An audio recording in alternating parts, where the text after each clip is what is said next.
네, 오늘은 우리 기도 유형 중에서 축복, 성경에 자주 등장하는 기도문인 축복 기도에 대해서 또 다시 한번 살펴보도록 하겠습니다.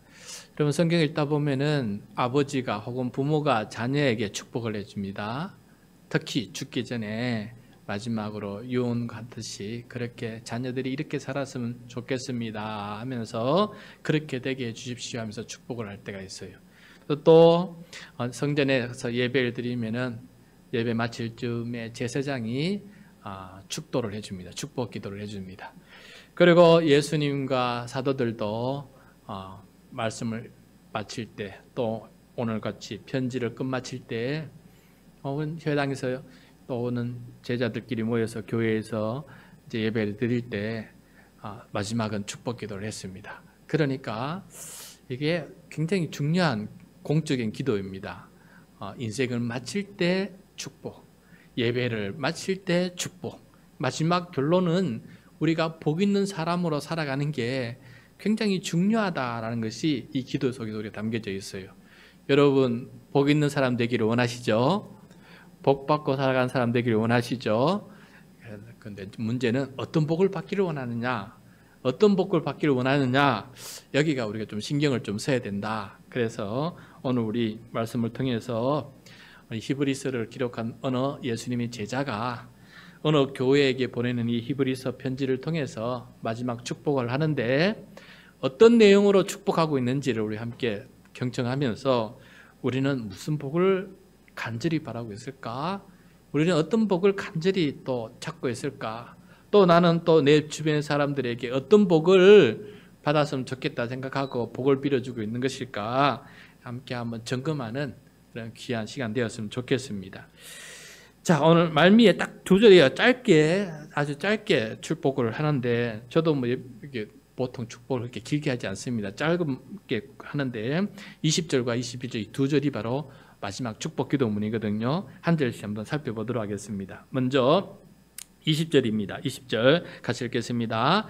양들의 큰 목자이신 우리 주 예수를 영원한 언약의 피로 죽은 자 가운데서 이끌어내신 평강의 하나님이. 자, 이 축복을 해주시는 분은 하나님이십니다. 하나님께서 우리에게 복을 내려주십니다. 맞습니까? 하나님께서 우리에게 복을 내려주십니다. 그런데 오늘 여기 보면은 하나님께서 우리에게 복을 내려주시는데 그 복을 내려주시는 하나님이 어떤 분이신지를 길게 고백하면서 감사하고 찬양하고 영광을 돌리는 그 긴 문구가 앞쪽에 있어요.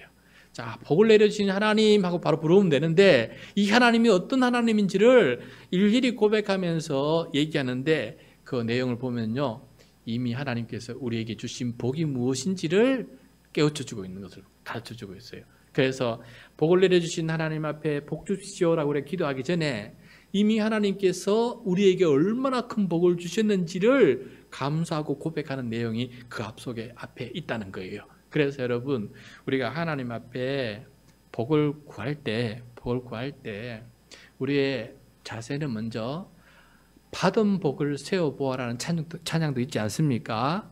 그래서 내가 받은 복이 얼마나 많은지를 생각해 보면은 하나님께 복을 간구할 때 내 마음이 기쁘고 감사해요. 그런데 내가 받은 복은 생각하지 않고 내가 받지 못한 복만 자꾸 생각하고 이렇게 하나님 앞에 복을 빌게 되면은 불평, 불만 가운데 심지어 화가 나는 가운데 하나님 앞에 복을 구할 때가 있다는 것이에요. 그래서 우리가 먼저 하나님 앞에 복을 구할 때 오늘 말씀처럼 하나님라고 부르기 전에 하나님은 어떻게 나에게 이런 큰 복을 주셨는지를 먼저 열거하면서 하나님 고맙습니다. 이미 이렇게 복을 받았습니다 하면서 감사하고 난 다음에 그 다음에 하나님 앞에 복을 구해도 늦지가 않아요. 그리고 오히려 하나님은 더 기뻐하세요. 근데 자녀가 생각해 보세요. 내 아는 사람이, 내가 도와주는 사람이 있는데 혹은 가족지간에도 아이고 나한테 자꾸 이렇게 그동안 베풀어 준 것을 고맙습니다라고 말하고 난 다음에 뭘 요구하게 되면은 내 마음이 기쁘지 않습니까? 뭐 또 요구하면 그래 들어주고 싶은 마음이 생기는 거 아니겠어요? 그런 마음이 우리에게 있는 것 같습니다. 오늘도 제가 이제 점심시간에 갑자기 좀 불러서 같이 나가서 같이 점심을 먹게 되었는데, 그 자리가 어떤 자리냐면은 노회의 어떤 모임이 있어요. 어떤 모임이 있었는데, 그 행사를 마치고 뒤풀이를 하느라고 이제 다 수고했습니다라고 이제 뒤풀이를 하는 상황이었어요. 그동안 너무 고생하셨다라고 이렇게 뒤풀이 했는데, 그 자리에 두 사람이 급한 일 때문에 못 나왔어요. 못 나왔는데, 이 팀장 목사님께서 그것을 기억하고 있다가 시간이 지났지만은 그 두 사람을 따로 또 불러내어서 그 사람들에게도 고맙다, 함께 해줘서 고맙다 하면서 다시 한번 식사 대접을 하는 것을 봤어요. 자, 그 모습을 바라보면서 이 목사님은 2년 뒤에 있을 또 행사를 위해서 이렇게 미리 고마운 줄 알고 고맙다라고 베풀고 함께 해줘서 고맙다 하면서 이렇게 식사 대접해주는 모습을 보면서, 야, 2년 뒤에는 저 사람들 전부 다 다시 하겠다, 다시 그 힘든 일이지만 같이 다시 동참하겠다는 마음이 생기는 거예요. 그래서 여러분, 우리도 마찬가지 아닙니까? 사람 지간도 이런데 하나님과의 관계에 있어서도, 하나님 이렇게 해주셔서 너무 고맙습니다, 감사합니다 라고 했을 때, 하나님은 당장 내 눈에 보이지 않고 내 귀에 들리지 않지만은 그 모습을 영적으로 나를 바라보시면서 얼마나 기뻐하시면서 너 참 대단하다라고 이렇게 칭찬하겠습니까? 그럼 여러분, 복을 빌기 전에 뭐부터 세워보자고요? 받은 복을 세워보자. 받은 복을 세워보자. 그래서 받은 복을 열거하면은, 하나님 그죠? 뭐 더 이상 안 줘도 감사합니다, 이런 말이 나올 수밖에 없을 정도로 그런 것 같아요. 자, 그러면은 이 히브리서 기자를 쓴 이 목회자는 하나님께서 우리 모든 교회 성도들에게 주신 공통의 복이 뭐냐, 공통의 복이 무엇이냐라는 것을 설명해 주고 있는 것이 나오는데, 자, 이렇게 먼저 하나님인데 무슨 하나님이냐? 평강의 하나님이다 라고 했어요. 평강의 하나님. 여러분, 여기서 평강은 폭동이나 전쟁이 없는 평안한 상태예요. 여러분, 지금 우리는 평강의 하나님의 복을 받고 있어요. 지금 전쟁이 안 일어났어요. 여러분, 우크라이나 지금 태어났다 생각해 봐요. 지금 팔레스타인에 태어났다고 생각해 봐요. 지금 얼마나 우리는 지금 혼란의 속에 살게 되겠습니까? 그런데 지금 감사하게도 지금 내가 지금 살아가는 이 시대가 평강의 시대라서 이거 하나만 해도 일단 감사한 거예요. 그냥 쫓아다니면서 폭탄이 터지고 집이 무너지고 가족 누구를 잃어버리고 부모를 잃어버리고 내 팔이 한쪽이 발리고 막 그렇게 해서 병원에 입원하고 이런 험악한 인생을 안 살고 그래도 이렇게 살고 있다는 것 자체가, 그 생각해 보면은 지금 평강의 하나님 맞지 않습니까? 얼마나 고맙습니까? 하나님, 제가 평강의 하나님 때문에 이 평강을 지금 누리고 있습니다. 누릴 수 있을 때 잘 누리게 해주십시오. 시대가 어떻게 돼서 알 수를 못하는데 이 시대가 이 타이밍이 평강을 누릴 때인데 내가 이렇게 누릴 수 있도록 도와주셔서 감사합니다 하면은, 저는 아무것도 감사 안 해도 될 것 같아요. 지금 북한에서 탈출하셔가지고 탈북민들 얘기 들어보면은 그 인생이 험악하다는 거 아니겠습니까? 근데 나는 이렇게 자유를 누리고 하루 세끼 밥 먹고 사는 것만 해도 지금은 그냥 더 이상 요구할 게 없어요. 더 이상 요구할 게 없다고요. 빼짝 마른 애들 밥 주는 거 보고, 김정은 사진, 얼마 전에 사진 보니까 학교 애들이 전부 다 빼짝 말라가지고 있는데, 그거 생각해보면 우리는 그냥 통통하고 있는 거, 살 빼려고 고생하고 있는 거 보면은 그냥 감사할 것밖에 없지 않습니까? 그래서 우리가 자세히 살펴보면 우리가 받은 은혜가 지금 평강이 얼마나 큰 평강 속에 사느냐, 이걸 생각해 본다면 하나님 감사합니다, 하나님 고맙습니다, 내가 이런 큰 복을 누리고 삽니다. 제가 이 부모님만 해도 6.25 때문에, 우리 부모님만 해도 6.25 때문에 여직도 아직도 팔에 파편이 띈 게, 수리탄 파편 띈 게 몸에 박혀 있는 것을 보게 되는데, 저는 그러지도 않고 이렇게 살아서 너무 고맙습니다. 자체가 감사하지 않습니까? 예, 자체가 감사하지 않습니까? 이런 삶 자체가. 그래서 우리가 받은 은혜를 좀 잘 이렇게 감사할 수 있는 사람이 되기 좋겠습니다. 여기서 그 다음에 평강이 어떤 의미가 있느냐면은, 관계가, 이게 이제 중요한 건데, 상황도 그렇지만은 내가 만나는 사람마다 싸우지 않고 다투지 않고 서로 화목하게 사는 게 평강이에요. 사람과의 관계가 화해가 이루어져서 서로 싸우지 않고 다투게 살아가는 거, 이것이 바로 평강이다라고 말씀해 주고 있어요. 그래서 이 평강을 이룰 수 있게 해주십시오. 그런데 더 큰 평강이 있어요. 더 큰 평강이 뭐냐면은 죄인으로서 죽을 수밖에 없는 이 죄인, 진노의 자녀인 내가 거룩하신 하나님과 함과 화해를 이루고 화목하게 되어서 내가 하나님의 자녀로 하나님의 나라의 상속자로서 그렇게 거듭난 인생이 되어서 지금도 하나님을 아빠 아버지라고 부를 수 있게 된 거, 이게 얼마나 큰 평강이냐. 성경에서 말하는 것은 궁극적으로 이거예요. 우리가 하나님과 원수지간이었는데 우리가 하나님을 등지고 하나님을 무시하고 하나님의 말씀을 무시하고 살아가는 우리들 아닙니까? 하나님 입장에서 보면은 솔직히 하나님 앞에 나와가지고 뭐 달라기에는 부끄러울 정도 아니겠습니까? 내가 하나님께 한 건 없는데 하나님께 자꾸 달라니까 내가 하나님 앞에 부끄러울 정도 아니겠어요? 그 정도로 우리가 하나님을 거역하는 그런 존재였는데 예수님을 보내주셔서 하나님과 화목하게 만들어 주셔서 하나님의 자녀된 권세, 하나님의 자녀로 입양을 받아서 하나님의 자녀된 권세를 누리며 살아갈 수 있게 되었으니 지금 잠시 사는 이 100년의 이 세상은 이렇게 살아갈지 모르나 그 이후에는 우리 영원토록 하나님의 자녀로 살아간다는 이 권세를 누리는 것이 얼마나 지금 평강입니까? 앞으로 평강이 넘쳐날 그 세상을 바라보면서 우리가 살아가니까 그냥 하나님, 평강이 하나님입니다. 나에게는 평강이 하나님입니다. 라고 이렇게 말해줄 수밖에 없는 거 아니겠어요? 그래서 그 평강을 설명해 주는데 앞에 보면은 이 평강이 어떤 평강이냐 설명해 줘요. 근데 보면은 예수님을 죽은 자 가운데에서 끌어내셔서 우리에게 평강을 가져다 주신다. 예수님께서 영원한 언약의 피로 십자가 보혈의 피 아니겠습니까? 십자가의 보혈의 피로 단번에 영원히 속죄의 원죄죠. 원죄의 속죄를 세주시고 사해주시고 하나님과 우리 사이의 장애물을 거두어 주신 거 아니겠습니까? 두 번째, 이건 언약의 피예요. 언약의 피. 우리는 하나님께 언약을 맺어놓고는 자꾸 깨뜨리지 않습니까? 그런데 예수님께서 우리를 대신해서 대표자로 하나님과 언약을 맺어주셨어요. 그러므로 이제는 이 언약 관계가 우리가 하늘 등지고 들더라도 다시금 돌아서게 되면은 이 언약 관계가 단단히 붙어 있다는 것을 알게 되고 우리가 그 믿음만 가지고 끝까지 살아가게 된다면은 죄를 지을지라도 회개하면서 하나님 앞에 살아간다면 이 언약의 관계가 단번에 영원히 이어지는 그런 언약 관계를 예수님께서 만들어 주셨으니 이 얼마나 감사한 일입니까? 그래서 지금 그렇게 예수님 때문에 우리가 이 평화를 누리고 이 화목한 상태를 누리고 죄인임에도 불구하고 하나님 아버지의 자녀로 살아갈 수 있게 되었으니 이것을 만들어 주신 예수님이 계셔서 바로 우리가 평화를 누리게 된다.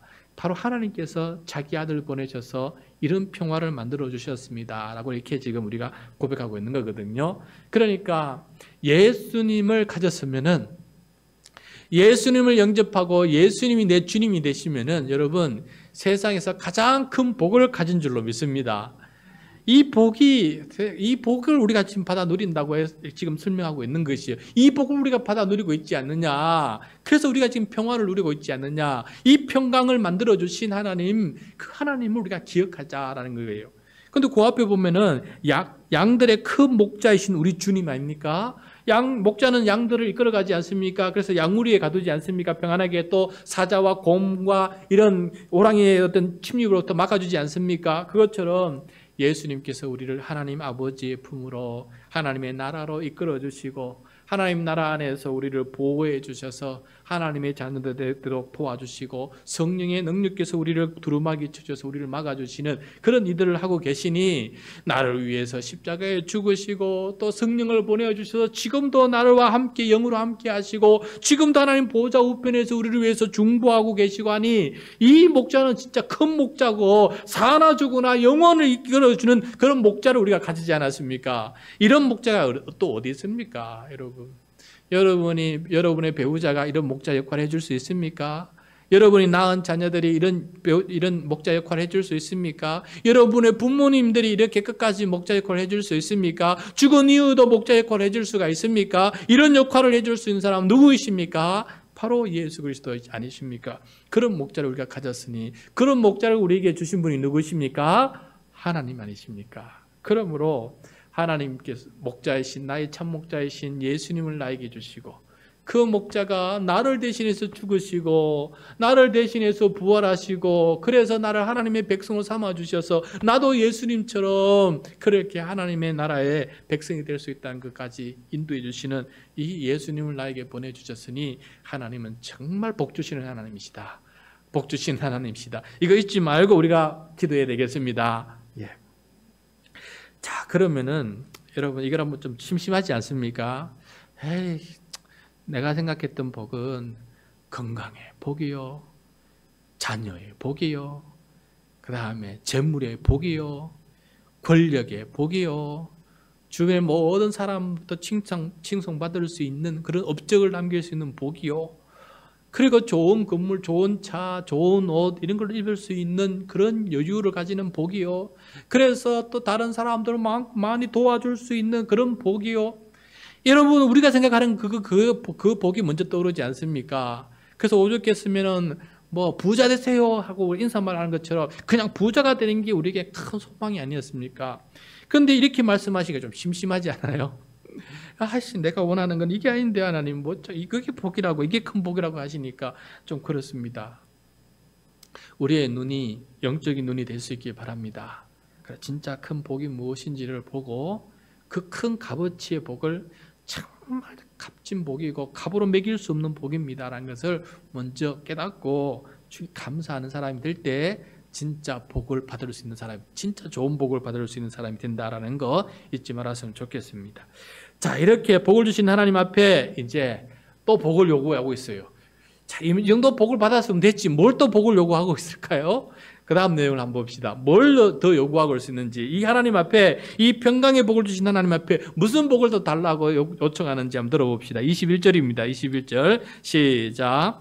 모든 선한 일에 너희를 온전하게 하사 자기 뜻을 행하게 하시고 그 앞에 즐거운 것을 예수 그리스도로 말미암아 우리 가운데에서 이루시기를 원하노라. 영광이 그에게 세세 무궁토록 있을지어다. 아멘. 자, 평강의 하나님께서 모든 선한 일에 우리를 온전하게 하셔서 하나님의 뜻을 행하게 해달라고, 행하게 하는 그 복을 달라고 지금 기도하고 있어요. 자, 이게 무슨 말입니까? 우리는 복을, 예수님께서 행하신 복을 우리가 믿음으로 받았지 않습니까? 이 받는 복이 먼저예요. 먼저 중요한 거예요. 이 중요한 엄청난 이 소중한 복을 우리가 받았어요. 그러니까 엄청나게 복을 받은 거예요. 두 번째, 이 받은 복을 누릴 수 있는 삶을 살게 해달라는 거예요. 이 받은 복을 가지고만 있으면 안 되지 않습니까? 예를 들어서 내가 누구 나에게 큰 좋은 걸 줬으면 내가 놔두면은 이거 썩지 않습니까? 근데 이거 사용해야 더 좋은 일이 벌어지지 않습니까? 그것처럼 내가 엄청난 복을 받았는데 이제부터는 이 복을 나누고 누릴 수 있는 그런 삶을 살게 해달라는 거예요. 이게 바로 아브라함의 복 아니겠어요? 세 번째, 네 번째 복, 세 번째, 네 번째 복 뭡니까? 큰 민족 이루고 그 다음에 땅을 차지해 준 다음에 진짜 해야 될 게 뭡니까? 자기가 복이 되고 주변 사람들에게 복의 통로가 되는 거 아니에요? 그죠? 내가 복이 됐잖아요. 내가 복을 뭐 어떻게 내가 복을 만들 수 있어요? 오늘 말씀에 보면 복은 내가 만드는 복이 아니잖아요.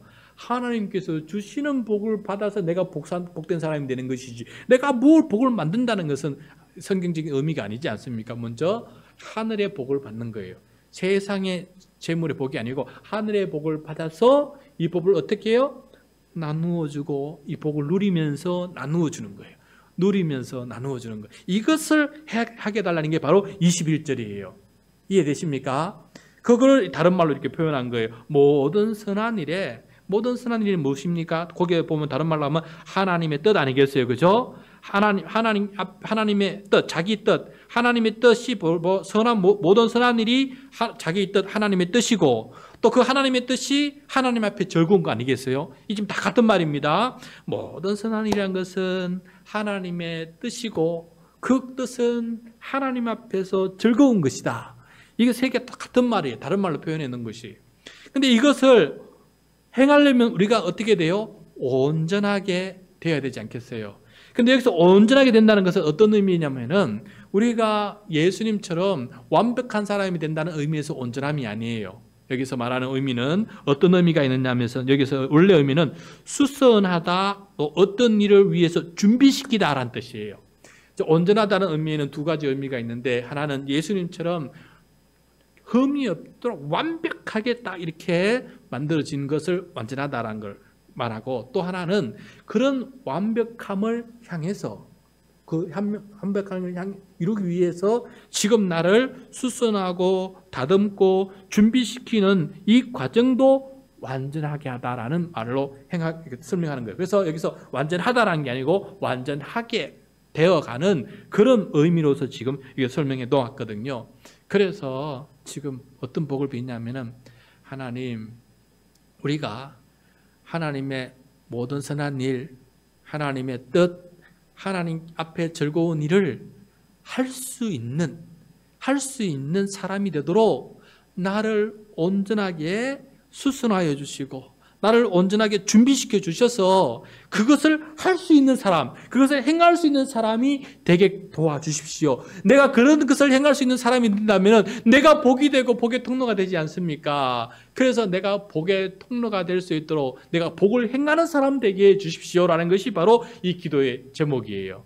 그러니까 축복의 두 번째는, 하나님, 내가 하나님의 복을 누리면서 누리고 있는 복을 행함으로 주변 사람들에게도 이 복의 영향력을 영향력을 끼칠 수 있는 사람, 그런 사람이 되도록 저를 만들어 주십시오. 수선하여 주시옵소서. 저를 점진적으로 다듬어 주십시오. 준비시켜 주십시오라고 이렇게 말하는 거예요. 그래서 준비시켜서 그것을 할 수 있다면, 이루어진다면, 하나님의 뜻이 예수님을 통해서 이루어진다면 이런 만큼 복입니까? 근데 여기서 또 이 행하는 것조차도 누구로 말미암아 가능한 것입니까? 예수 그리스도로 말미암아. 그렇죠? 복을 받는 것도, 내가 복이 되는 것도 예수 그리스도를 통해서, 그 다음에 내가 복을 누리고 있는 복을 또 나누는 것도 예수 그리스도를 통해서 가능하다는 거예요. 받는 복도 예수님을 통해서 가능하고 나누는 복도 예수님을 통해서 가능해요. 그러면 나눌 때, 이 행할 때에, 복을 행할 때 이 예수님은 어떻게 역사해 주십니까? 첫 번째로 십자가의 능력으로 죄를 사해 주시고 나를 하나님께 자녀 삼아 주시는 이 놀라운 기쁨의 영적 기쁨으로 나에게 힘을 주시는 거예요. 여러분, 우리가 선하게 살라 그러면은 죄책감 때문에, 죄된 때문에, 이것 때문에 뭘 아무것도 못해요. 빨리 하나님 앞에 용서를 받고 하나님 앞에 의롭다함을 받고, 그래서 내가 하나님을 일을 행할 수 있도록 용서해 주시고 다시 세워주신 하나님을 만나야지, 그냥 죄책감에 죄의식 속에 가고 있으면은 아무것도 못하지 않습니까? 내가 죄인인데 뭘 할 수 있습니까? 이렇게 되지 않습니까? 그런데 십자가의 능력 앞에 서서 나를 용서해 주시고 나를 다시금 회복시켜 주시는 그 하나님 앞에 엎드려서 기도할 때, 그래, 사랑하는 누구야, 내가 너를 용서하고 너를 내 아들 딸로 삼고 너를 기뻐하노라 하는 그 말씀을 들을 때 우리가 힘이 생겨서 주님의 선한 일을 할 수 있는 거 아니겠어요? 두 번째, 예수 그리스도를 말미암아라는 것은 무슨 뜻입니까? 이번에는 십자가의 능력뿐만 아니라 성령의 능력이에요. 앞에서는 죄사함을 받는 것이라면 죄사함 받은 다음에 뭔가 행할 수 있는 은사를 받는 거예요. 은사와 능력을 받는 것, 성령의 능력을 받아서 그 일을 할 수 있는 것, 그것이 바로 예수 그리스도의 영이신 성령님께서 주시는 능력 아니겠습니까? 그래서 성령님께서 주신 사랑의 은사, 섬김의 은사, 직분의 은사, 방언의 은사, 영분별의 은사, 또 봉사의 은사, 가르치는 은사, 전도의 은사, 이런 걸 줘야 하나님의 선한 뜻을 할 수 있는 거 아니겠어요? 그래서 성령님께서 나에게 이런 능력을 주셔서 내가 그 능력을 덧입혀서 담대하게 내가 행할 수 있도록 도와주십시오 라고 이렇게 믿음으로 나아가는 걸 때 우리가 그 하나님의 복된 일을 행할 수 있는 사람 안 되겠습니까? 그래서 오늘 말씀을 보면은 참 귀한 그런 축복 기도입니다. 앞부분은 이만큼 하나님께서 이미 복을 주셨습니다 라는 것을 감사하는 것이고, 또 뒷부분은 이만큼 또 하나님의 복을 누릴 수 있도록, 행할 수 있도록 그렇게 간구하는 그런 축복 기도인 것을 보게 돼요. 그래서 여러분 앞으로 기도할 때 이런 복을 비는 기도자가 되길 바랍니다. 하나님 이렇게 복을 주셔서 감사합니다. 두 번째, 그 다음에 내가 이 복을 행할 수 있는 사람 되게 해주십시오. 이렇게 바로 믿음으로 깨어있는 하나님의 자녀된 기도예요. 근데 세상 이게 믿음이 제대로 안 돼 있는 사람은 예수 그리스도가 중심이 아니고 보통 권세, 건강, 관계 자꾸 이런 것에 먼저 관심을 가질 때가 있어요. 그렇지 않습니다. 예수님과의 관계가 먼저 섰을 때 하나님께서 붙여주시는 거예요. 여러분 누가 그렇지 않습니까? 돈 많이 버는 사람 진짜 부자들은 뭐라고 말하냐면은 돈을 쫓아가면 돈을 못 번다 하지 않습니까? 돈이 나를 따라오게끔 만들어야 된다는 거 아니겠어요? 저는 그런 경지에 살아보지를 못해서 돈이 나를 따라오게끔 만드는 그런 경지에 살지 못해서 그 말을 잘 모르겠지만은 그러나 성경으로 영적인 의미에서는 알겠어요. 예수님을 굳게 붙들면 복이 따라오고 예수님을 능력을 굳게 붙들면은 복을 나누어 줄 수 있는 영향력이 따라온다는 것을 저는 알 수가 있는 거예요. 그래서 여러분 우리가 기도드릴 때 정말 복이 뭔지를 오늘 말씀을 통해 제대로 깨닫고 이 복이 나에게 이루어지기를 그렇게 간구하는 저와 여러분이 될 수 있기를 간절히 소원합니다.